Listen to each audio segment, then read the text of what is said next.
So I'm going to present Lab2, and now let's look at the wiring. So I first connect the potentiometer with ADC1 at pin 34, which is GPIO pin.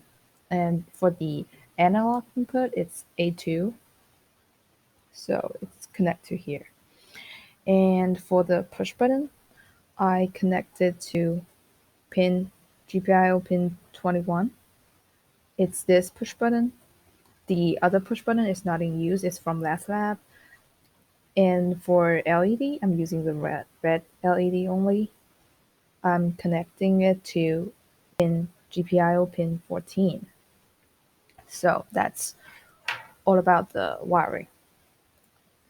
So let's now run the program.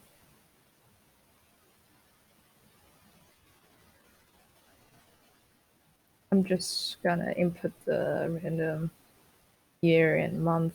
I think that shouldn't matter.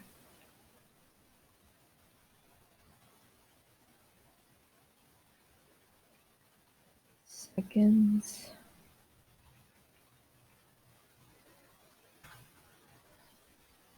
Okay, now it's running, and we can see that the LED is blinking at frequency 10 and duty cycle 256, which should be 25% of duty cycle. And now we're gonna press the button, and we can see that we can change the frequency according to the potentiometer currently. So I'm just gonna change it with a smaller number. It will just stop blinking. And with a larger number, it will blink faster. Yeah. Okay, let's push the button again.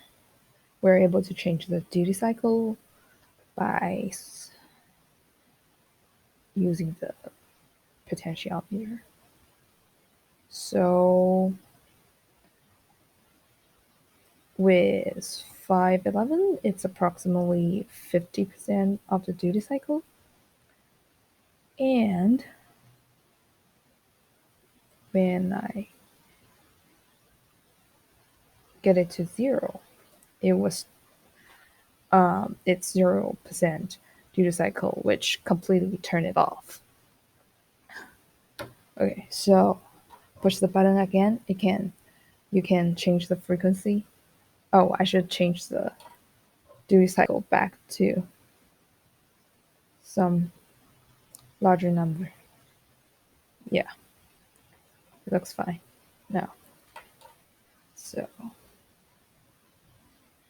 now we can see. Yeah, it's basically how to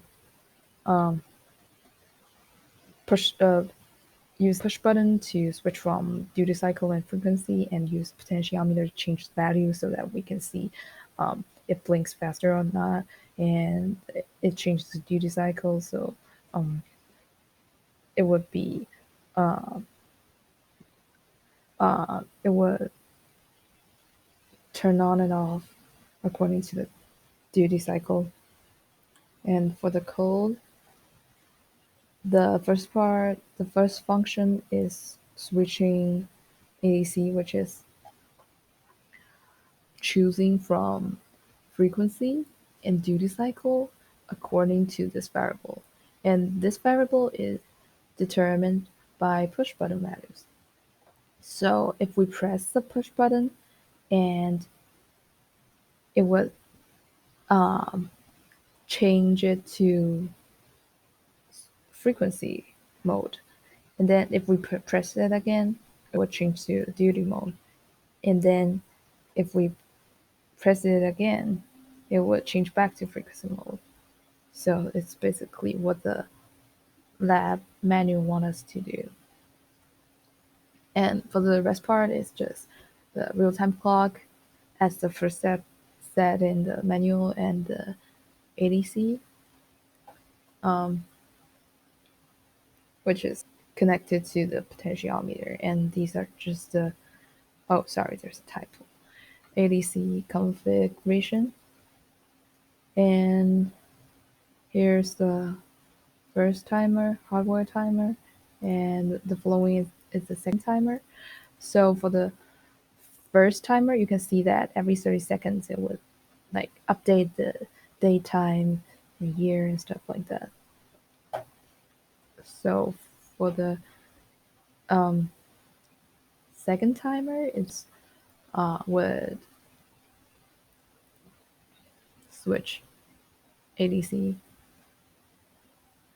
use the function we just grabbed above, and this is to initialize the LEDs with its PWM, and the next is push button configurations.